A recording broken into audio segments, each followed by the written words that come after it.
Olá, esse é o Visão OCI. O programa é dedicado às reflexões do universo da comunicação. Eu sou Carolina Correia e hoje estou aqui com duas pessoas muito importantes. O professor Marcondes, que já é o nosso companheiro aqui diário, e Ana Paula Dias, porque nós estamos num programa especial que é o Visão OCI Entrevista. Antes de começar, deixa eu fazer uma apresentação especial aqui de quem é Ana. Ana Paula Dias é mestre em Comunicação e Cultura pela USP, é consultora em Comunicação e Marketing Digital, também é membro do Comitê Global Jovem da Unesco para Alfabetização em Mídia e Informação e também do capítulo Brasil Unesco New Alliance. E também é colunista do Observatório da Comunicação Institucional. Para falar dessa conversa, nós pegamos um dos textos, um dos artigos que ela postou lá na plataforma do OCI, para que essa conversa tenha não só uma base no artigo, mas também que a gente possa falar de um tema que seja interessante, não só para a gente, mas para você também que está nos ouvindo e nos vendo. Bom dia, professor, bom dia, Ana Paula. Ana Paula, fala um pouquinho aí do teu momento, não é? Da tua formação e do teu momento atual profissional. Eu queria primeiro agradecer, novamente, por vocês me receberem e ter esse espaço aqui para conversar um pouco. Bom, eu acabei de finalizar, o meu mestrado. Eu estou trabalhando atualmente com consultoria em comunicação e marketing, atendo principalmente profissionais pequenas e médias empresas.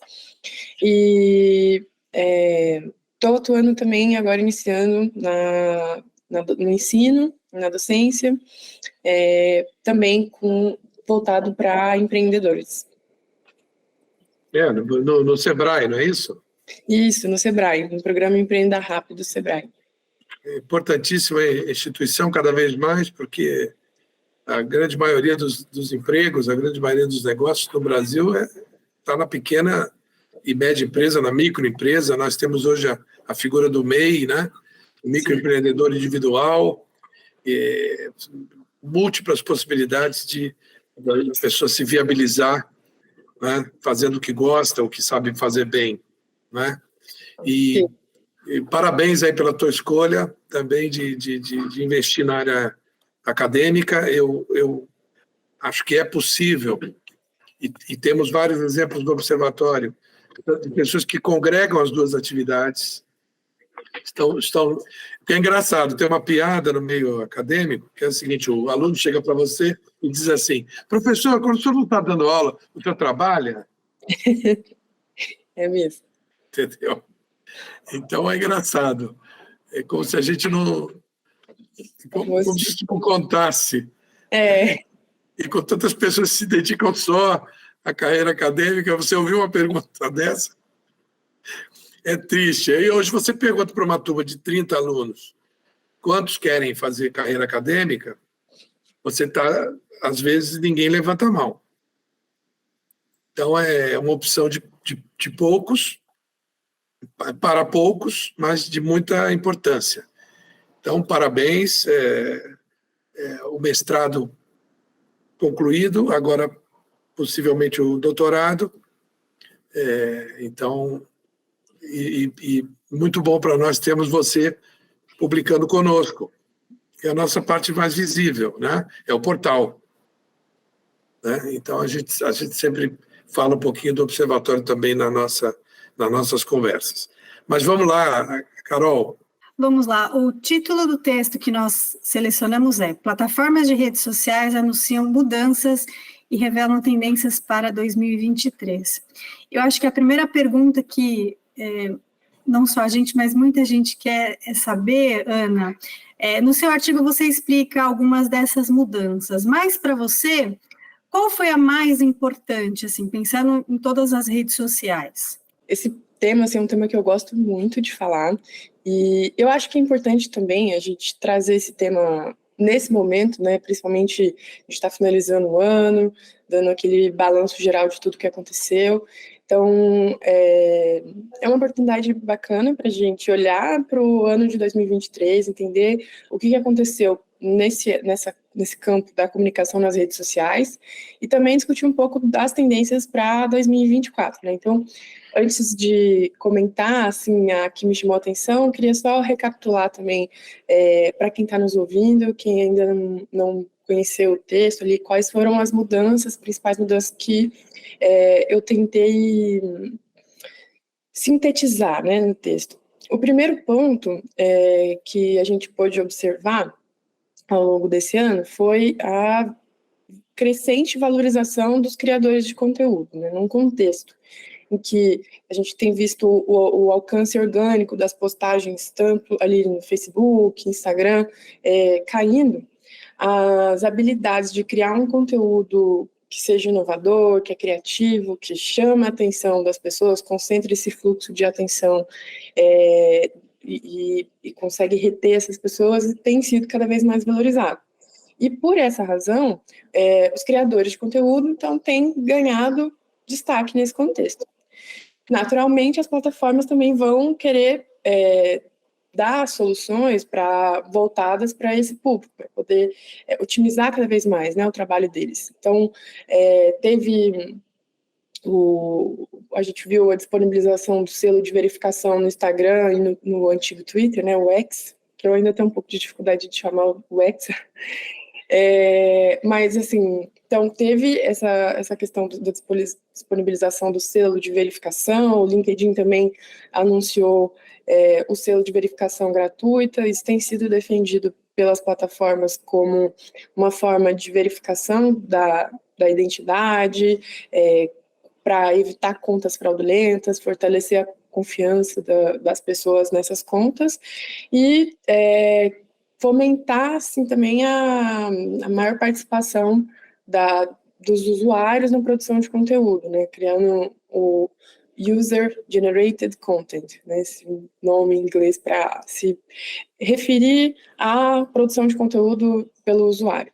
Tiveram outras estratégias também que foram adotadas, focando na análise de dados e mecanismos para otimizar a produção de conteúdo dentro das plataformas. O YouTube, por exemplo, que é hoje a plataforma líder de compartilhamento de vídeos, né?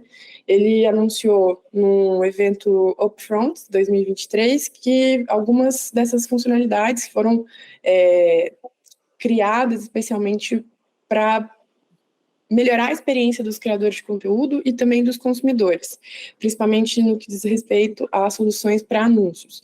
Então, teve execução de criativos num formato mais longo, na tela grande, para permitir uma narrativa mais, né, elaborada, ali, trazer novas experiências para quem está assistindo, execução desses criativos também num formato, numa tela maior, para o usuário ter um reconhecimento, uma ação ali até um pouco mais interativa. E, além disso, também teve os painéis estatísticos para os criadores de conteúdo ter uma visualização mais detalhada sobre o desempenho dos seus vídeos, com a audiência, e assim poder criar um conteúdo mais otimizado, né? O Instagram da Meta começou a investir também na criação de conteúdo exclusivo, oferecendo para os criadores de conteúdo, desde julho do ano passado, um canal em que esses criadores pudessem oferecer conteúdos, e aí por assinatura. Criaram também o canal de transmissão, que está tendo muito bons resultados, né? E tudo isso frente a uma estratégia, uma tendência, na verdade, das pessoas usarem cada vez mais o inbox, tanto as marcas, né, as marcas e os influenciadores, utilizando mais o inbox, mensagens inbox, direct, para conversar com as pessoas.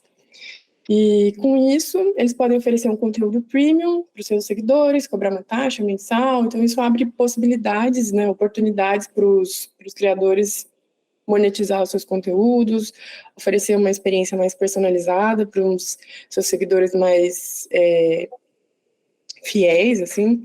Então, de maneira geral, todas essas atualizações apontam para algumas tendências como incentivar a conexão entre as pessoas com interesses comuns, promover mais interações de forma mais direta, explorar cada vez mais esse potencial criativo de cada usuário, mas, e também um outro ponto que eu trouxe ali na coluna foi a alteração dos formatos que têm sido consumidos, né? A ascensão dos vídeos curtos, enquanto tem a gente, enquanto consumidor, a gente está cada vez mais multimídia. Então, é muito mais fácil consumir um conteúdo em vídeo, um conteúdo em áudio, do que, muitas vezes, ler um conteúdo em texto mais aprofundado. Então, a gente... isso fez com que as marcas também tenham adotado esses formatos em vídeo, porque ele consegue ter uma captação maior da atenção das pessoas. A gente acaba ficando ali tendo um engajamento, um envolvimento maior com os conteúdos dentro das redes, nesses formatos. Mas uma novidade que eu acho que merece a nossa atenção enquanto profissionais da comunicação foi o crescimento do uso de inteligência artificial na publicidade. Teve uma pesquisa recente do Gartner que prevê que até 2026, 80% dos negócios vão usar inteligência artificial generativa nos seus negócios. A gente tem acompanhado, né, o hype que foi gerado nas redes sociais com o lançamento de tecnologias de IA generativa, como, por exemplo, o ChatGPT, e ela tem conquistado cada vez mais espaço, principalmente nas agências de marketing, etc., para otimizar o nosso trabalho no dia a dia. E o que é, né, a inteligência artificial? A gente, às vezes, ele é um conceito um pouco confuso, no sentido de ter no imaginário das pessoas que a inteligência artificial ela tem uma certa autonomia, que ela toma decisões, que ela toma... que é uma inteligência muito desenvolvida, mas, assim, de maneira geral, né, a grosso modo, a gente pode definir a inteligência artificial como um modelo estatístico de probabilidade baseado em dados. E aí, a partir disso, a gente pode criar uma ampla variedade de soluções baseadas em inteligência artificial para fazer previsões, recomendações, utilizar a visão do passado, base nos dados, para fazer predições de cenários, etc., mas com base nesses dados. Então, é importante a gente lembrar também que nesse campo não tem uma teoria, uma escola de pensamento, de estudos teóricos na área. O que a gente tem hoje modelos empíricos, né, sendo desenvolvidos, e aí fazendo parêntese de que tem sido desenvolvidos muitos estudos recentemente, mas majoritariamente o que a gente tem hoje são esses modelos empíricos, e isso está se consolidando, então, né, com várias mudanças, tanto no mercado quanto socialmente falando. Então, a inteligência artificial, ela tem ganhado projeção com o surgimento das redes neurais, machine learning, deep learning, o grau, né, de desenvolvimento do nosso poder de processamento dos computadores, desenvolvimento da GPU, tudo isso ajudou esse desenvolvimento da inteligência artificial escalar nos últimos anos. E aí até tem uma história assim, que eu queria trazer para vocês, porque quando eu estava buscando algumas informações sobre como que foi a IA se desenvolveu e tal, eu cheguei à história, né, a famosa história do Deep Blue, que teve um jogo de xadrez, conseguiu vencer o Kasparov, isso ficou muito famoso na época, mas uma informação que eu achei muito interessante é que, naquele período lá, o modelo ainda era muito inicial e o nível de complexidade da tecnologia que a gente tem hoje é muito superior. Então, a IA generativa, né, que a gente está, que é o assunto do momento hoje, por exemplo, ela pode ser usada para produção de textos, de publicidade, copywriting, gerar imagem, gerar vídeo, áudio, até mesmo compra de mídia programática, usando machine learning, para direcionar anúncios mais personalizados para atingir perfis de usuários com interesse em um produto ou serviço. E a inteligência artificial também tem sido usada para garantir também o brand safety, né, das marcas, para fazer com que a gente não tenha anúncios das marcas em sites pode estar associado com fake news e tal. Então, a inteligência artificial ajuda a reconhecer sites que não são confiáveis e remove eles da lista de sites em que esses anúncios vão ser exibidos. Um outro exemplo do uso da inteligência artificial no campo da publicidade é para o uso do remarketing, que é uma estratégia, né, de marketing de exibir novamente um anúncio para alguém ali da base, né, de dados que demonstrou interesse, interagiu com o anúncio, mas que não fez a compra naquele momento. Então, machine learning pode ser usado para estabelecer qual conteúdo vai ter uma maior probabilidade de trazer os clientes de volta para o site, com base nesses dados históricos, e aí criando um modelo de previsão para saber qual conteúdo funciona melhor, para recuperar diferentes tipos de clientes. Então, o machine learning tem sido usado para otimizar anúncios, fazer retargeting e, assim, trazer mais resultados para essas campanhas. Deixa eu até aproveitar aqui, vou pedir para o pessoal segurar um pouquinho, a gente volta daqui a pouquinho no comercial. Espera só um pouquinho, pessoal, que a conversa aqui está muito boa, estou muito interessada na Ana, para a gente continuar com o assunto. Até daqui a pouco.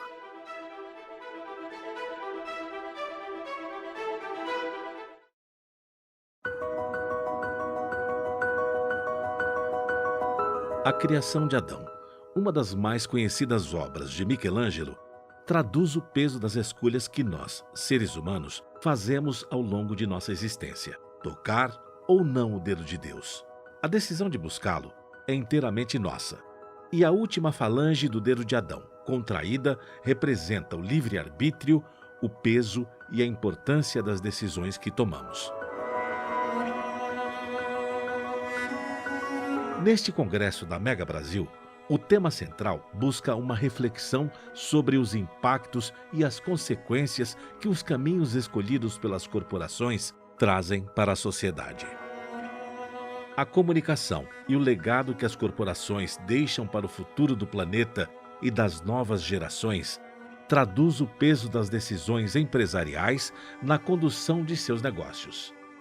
Elas, como organismos vivos, atuantes e influentes no tecido social, carregam sobre os ombros o peso da manutenção de um planeta saudável e a construção de um mundo mais justo em oportunidades e menos desigual em perspectivas.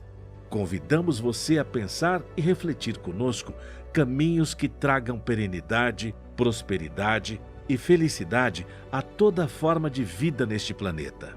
Nossas boas-vindas ao 26º Congresso Mega Brasil de Comunicação, Inovação e Estratégias Corporativas.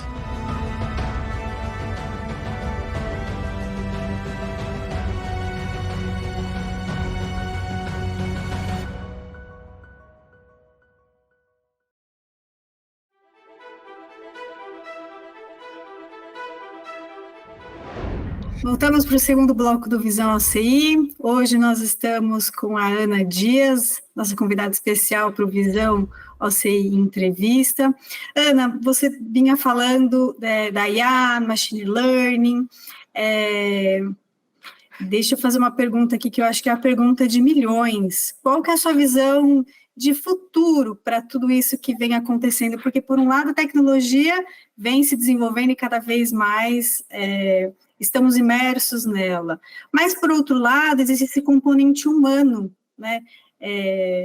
Nos tornaremos mais humanos com a tecnologia ou mais tecnológicos com a humanidade? Qual que é a sua visão desse futuro aí, nessa quase dicotomia entre o ser humano e a máquina? Nossa, muito boa a pergunta, Carol. Eu acho que, assim, do contexto das mais, né, das redes sociais, da comunicação nas redes sociais, tenho percebido uma mudança tanto do lado das tecnologias, quanto do lado do nosso comportamento também,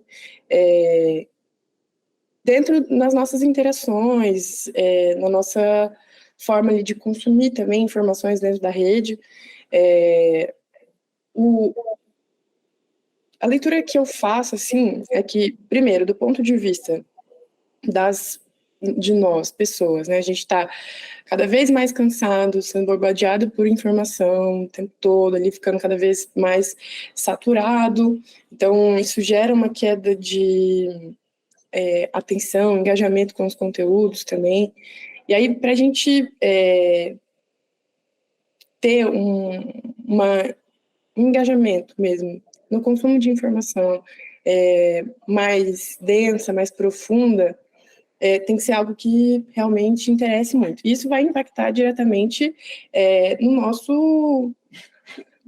em várias questões, tanto sociais como, né, de negócio, enfim. Uma coisa que eu estava ouvindo do Rafael Kiso, ele é um pesquisador da área de redes sociais, e eu achei muito interessante que ele trouxe uma reflexão falando sobre o surgimento das redes sociais como baseada na teoria dos grafos, né, como uma teoria matemática ali que eu não conheço muito da teoria, mas grosso modo dessas conexões que a gente faz e em que tem os nós, né, esses pontos são as conexões em si, e os laços fortes e laços fracos. Os laços fortes seriam esses laços com os nossos familiares, amigos, etc. E os laços fracos seriam laços de pessoas que a gente vai conhecendo ao longo da rede, vai se conectando. Então, que as redes sociais surgiram nessa lógica, Facebook, LinkedIn, Instagram, mas que isso tem se invertido nos últimos tempos.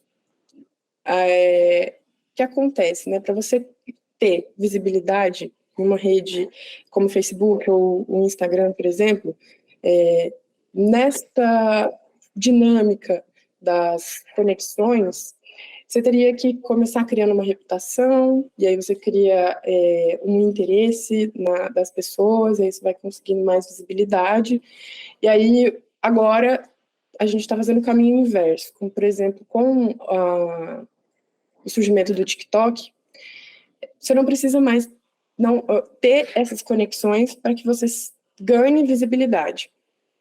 A visibilidade ela é alcançada agora por meio do tipo de conteúdo. O conteúdo que vai gerar mais atenção das pessoas nas redes sociais, gerar mais interesse.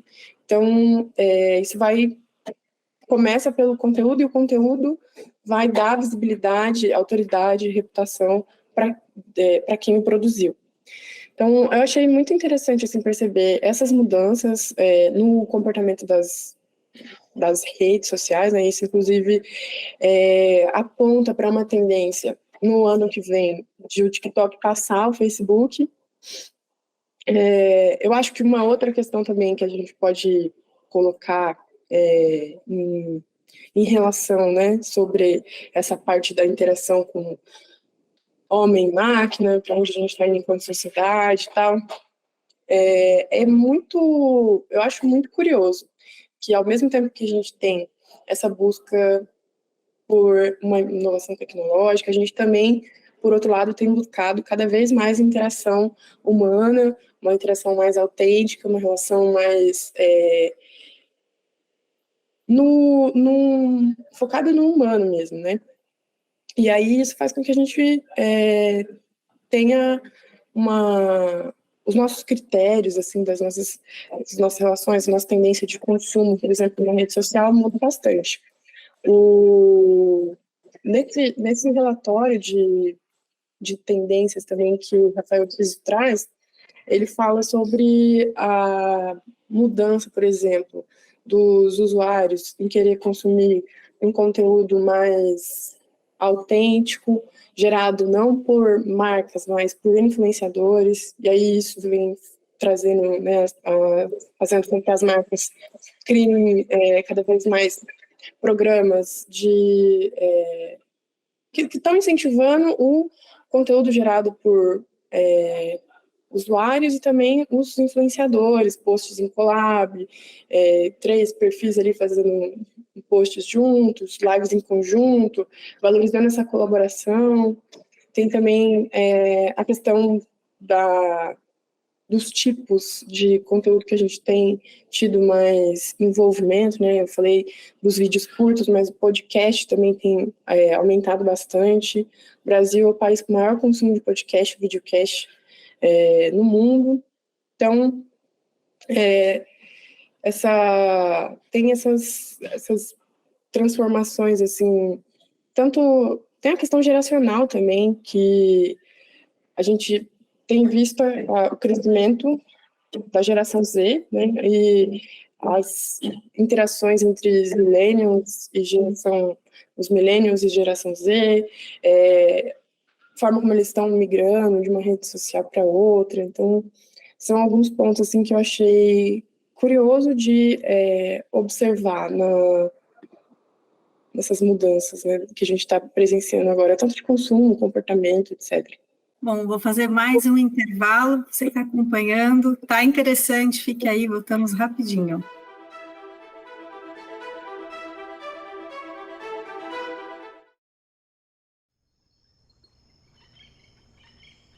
Eu nasci num pé de serra com um horizonte largo. Lá em casa, para onde eu olhasse, era céu. E já nasci cantando. Nem falar eu sabia, já cantava.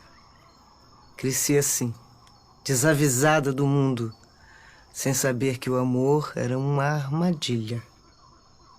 Foi quando ele apareceu, eu era moça, acreditei, porque amava a minha voz. Me arrancou de casa, me jogou na bolé de um caminhão e viajou 2 dias e 2 noites, sem nem perguntar se aquele mundo todo me cabia. Depois me trancou numa casa toda enfeitada de amor.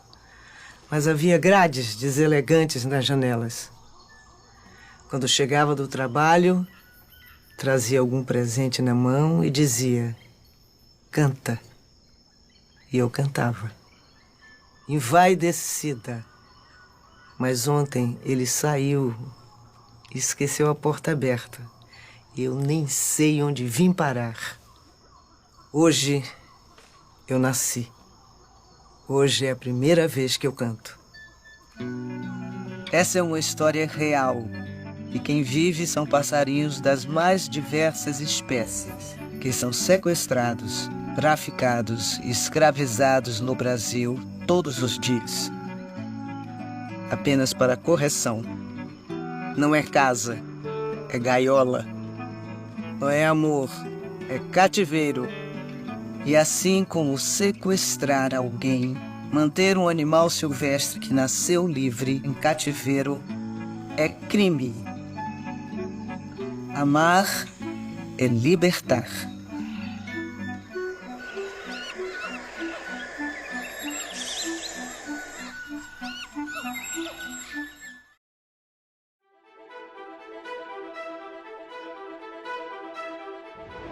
Voltamos para o terceiro bloco do Visão ACI, hoje especial Ana Dias.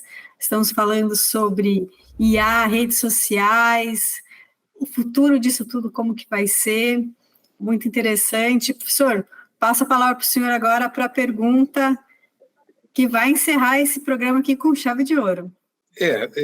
Enfim, é uma rápida consideração e uma colocação também para todos nós sobre futuro, pensando em formação, não é? Nós temos aqui, nós 3, preocupados também com formação de pessoas, e o observatório como uma sociedade educativa, quer dizer, é importante olhar para isso. E aí eu coloco o seguinte,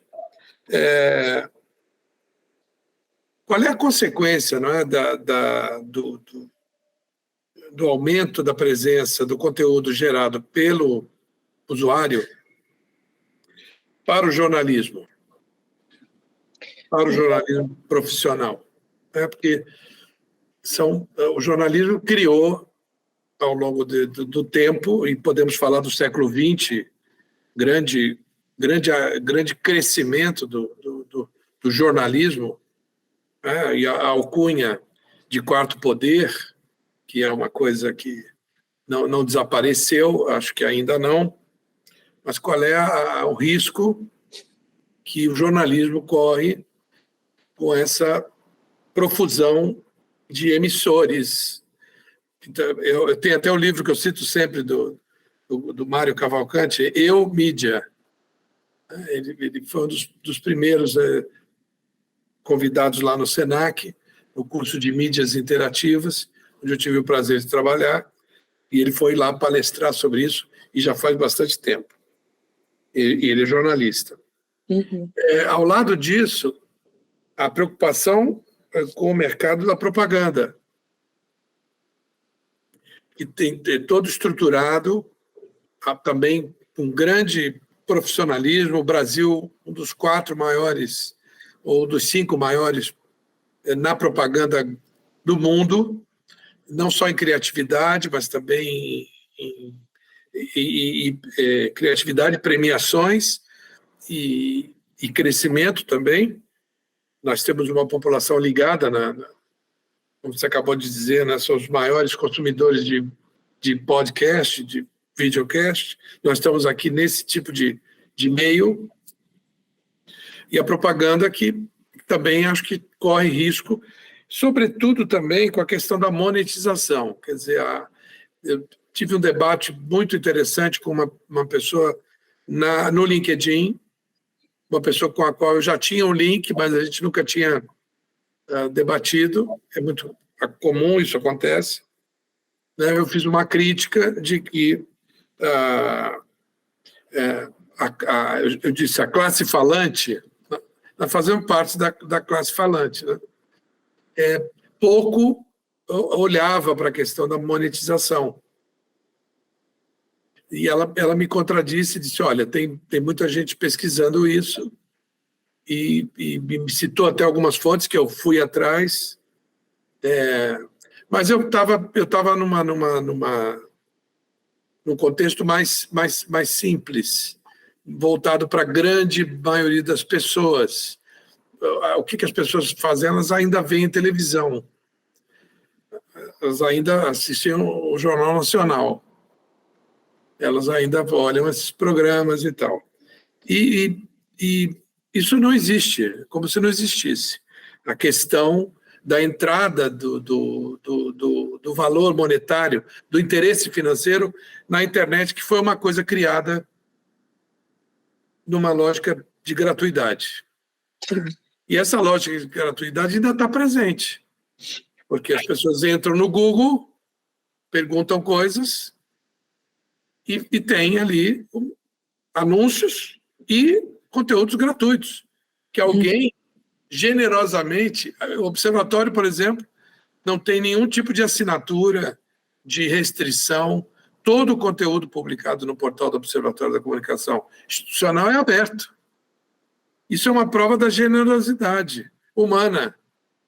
Tem textos da Ana Paula Dias, da Carolina Correia, meus, e de mais 370 conteudistas.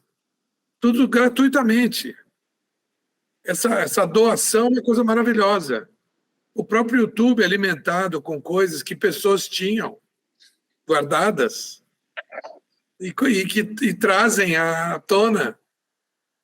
É uma coisa magnífica, né? Agora, isso, quando entra a monetização, e ela entrou sem pedir licença, isso a gente poderia dar uma outra conversa, não é o nosso caso. O mercado, então, tem que se adaptar a essa invasão, vou chamar de invasão bárbara, né? Porque é a grana entrando num ambiente que não era regido por essa lógica. Então, eu faço essa colocação para te ouvir. Se você, que está muito mais atualizado do que eu nessas discussões, por tudo que você contou aqui, que você está vendo tendências, você viu lá no ambiente da tua pesquisa publicitários, jornalistas preocupados com essas questões aqui que eu coloquei? Sim, e eu acho que é um excelente ponto, professor, de ter tocado, porque é uma questão, né, que surgiu da preocupação também. Na minha pesquisa, eu me especializei nessa parte das fake news, da desinformação, de informações que muitas vezes são geradas e a gente não tem uma forma ali, uma tecnologia suficiente também para verificar a veracidade daquele conteúdo que está sendo produzido. E muitas vezes esses conteúdos podem induzir as pessoas ao erro, seja como um conteúdo de influência a consumo de alguma marca ou de alguma informação específica, de teor político, etc. Então, isso é um ponto que merece atenção. As plataformas têm adotado algumas medidas para lidar com essa questão, porque elas também são pressionadas nesse sentido, né, e elas têm que ter essa posição, porque, afinal de contas, o conteúdo está sendo rodado dentro da plataforma, então elas têm que ter investimento em tecnologias e moderadores de conteúdo. Até o momento em que eu, tive a informação, não sei se teve alguma atualização desde então, mas o momento em que eu tive atualização sobre esse assunto é que existem mecanismos de detecção desses conteúdos com inteligência artificial, principalmente porque, no âmbito da monetização dos anúncios, que é o modelo de negócio das redes sociais, a forma como elas ganham dinheiro, as próprias marcas também não têm interesse em se comprometer com um tipo de conteúdo malicioso ou colocar em algum... Se envolver de alguma forma com esse tipo que é um problema para a marca, né? Uma marca que é ética, uma marca séria, ela não vai querer ter esse tipo de problema. Então, as redes sociais têm investido em inteligência artificial para fazer isso, na minha visão, e também na discussão no campo acadêmico, que a gente fala da necessidade também de ter moderadores de conteúdo que vão fazer não deixar só uma forma automatizada, porque as informações falsas, elas são muito complexas, e aí às vezes a gente pode ter uma informação que é verídica, mas é tirada de contexto, uma informação manipulada, tem diferentes formas ali, combinações, que vai dificultar, talvez, né, uma detecção automatizada desse tipo de manipulação. Então, é um problema que precisa ter a nossa atenção, especialmente com agora as deepfakes. A gente tem recentemente uma matéria que saiu, né, no Fantástico, falando das deepfakes com crianças. Então, são questões muito sérias que eu acho que é importante tocar nesse assunto. Mas também tem um outro lado que por exemplo, uma das tendências que foram apontadas nesse relatório que o Rafael Kiso traz, a questão das plataformas estarem discutindo a criação de um plano de assinatura, um modelo de assinatura dentro das plataformas para usuários que não queiram receber anúncios, nenhum tipo de anúncio. Então, está sendo discutido, a previsão é que isso pode ser lançado em 2024, mas também tem a questão de processo de lançamento e amadurecimento dessas tecnologias, né? Então, existe essa discussão e é algo que vamos ver como que vai caminhar no futuro.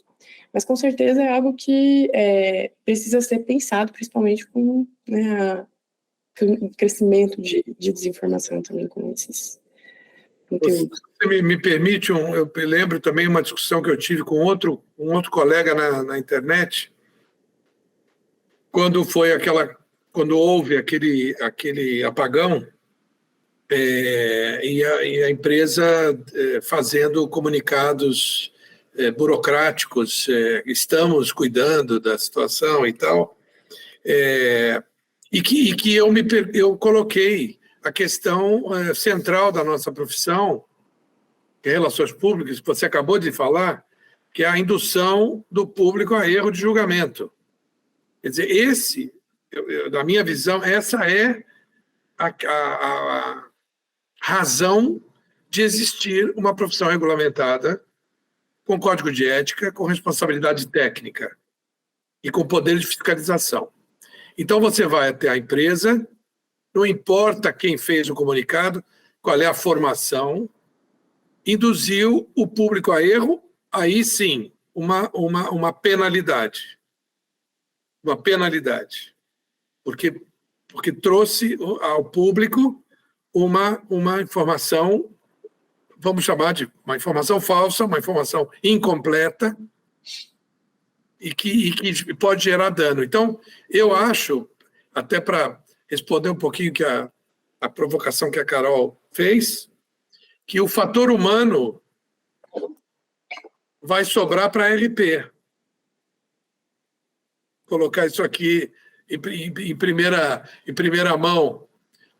O fator humano é importante para o observatório, isso é um dado, a gente sempre levanta isso. Inclusive, nós somos Artificial Intelligence Free. Quer dizer, nós não publicamos algo que não foi escrito por um humano no observatório. Assim como não somos nós fake news free também. Isso foram decisões tomadas no colegiado do observatório. Mas a nossa profissão, ela tem essa... Vai ficar com ela essa parte humana. Porque o jornalismo e a propaganda, você falou modelo de negócios. Quer dizer, se já era o modelo de negócio da rede social, nós, o grande público, não sabíamos. Quer dizer, nós intuímos que a propaganda, que sempre bancou tudo, ponto de ônibus, banco de praça, a propaganda sempre bancou isto. Nós intuíamos, o grande público intuía que aquilo teria alguém interessado em fazer aquilo. Mas não no nível de sofisticação que nós chegamos. E que o grande público não tem noção. Inclusive, no Brasil, essa palavra impulsionamento é quase criminosa, na minha opinião. Porque é uma palavra que não quer dizer nada. Lá fora, o termo é promote. Então, você, quando clica no botão promote, você sabe, você que está clicando e o outro que está recebendo, que aquilo é uma promoção, é alguém interessado em vender algo. Quero vender meu carro usado. Então, eu faço um post com a foto do carro e promovo. Mas aqui criaram essa palavra maldita, impulsionamento. E o grande público, é claro, você pede o impulsionamento e vai lá aparecer uma continha para você pagar no teu cartão e tal, mas as pessoas não se dão conta de que essa é uma ferramenta da propaganda. E a propaganda é que sustentou o jornalismo, ou que sustenta o jornalismo até hoje. Enfim, eu na escola de comunicação, pelo menos naquelas que eu tenho contato, eu não tenho visto aprofundamento desta discussão.